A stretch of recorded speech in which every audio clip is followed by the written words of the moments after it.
গ্রেপ্তার করা হয়েছে এই উত্তমকে। বিক্ষোভের শুরু থেকেই বেপাত্তা ছিল উত্তম।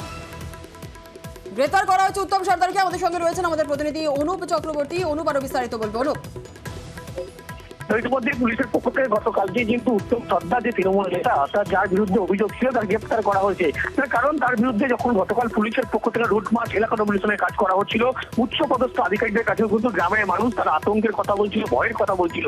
এরপরে কিন্তু সেখানে নাম নথিভুক্ত করা হয়েছিল। পরবর্তী ক্ষেত্রে দেখা যায় যে তৃণমূলের পক্ষ থেকে কিন্তু 6 বছরের জন্য সাসপেন্ড করা হয়েছিল। এরই পরে রাতের দিকে কিন্তু ইতিমধ্যে উত্তম সর্দার যিনি অঞ্চল সভাপতি তৃণমূল নেতা তাকে গ্রেপ্তার করা হয়েছে সন্দেশখালী পুলিশের পক্ষ থেকে।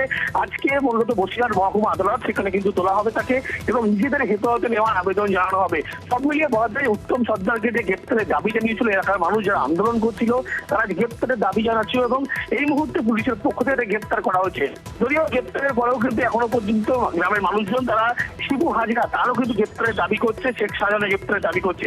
কিন্তু মানুষজন যেহেতু কিছুটা হলেও খুশি, তার কারণ যার বিরুদ্ধে মূলত অভিযোগ করা হচ্ছিল বারবার এখানে যে তাণ্ডব চালানো থেকে শুরু করে গোটা ঘটনা একেবারে টাকা আত্মসাৎ 100 দিনের বিভিন্ন অভিযোগ ছিল উত্তম সর্দারের বিরুদ্ধে। সেই উত্তম সর্দারকে কিন্তু গতকাল রাতের বেলা গ্রেপ্তার করা হয়েছে পুলিশের পক্ষ থেকে এবং আজকে তাকে আদালতে পেশ করে নিজেদের হেফাজতে কিন্তু নেওয়ার ইতিমধ্যেই আবেদন জানানো হচ্ছে পুলিশের পক্ষ থেকে, এমনটাই কিন্তু পুলিশ স্পষ্ট করছে। শুনে না একেবারে অনুপ আমাদের সঙ্গে থাকো।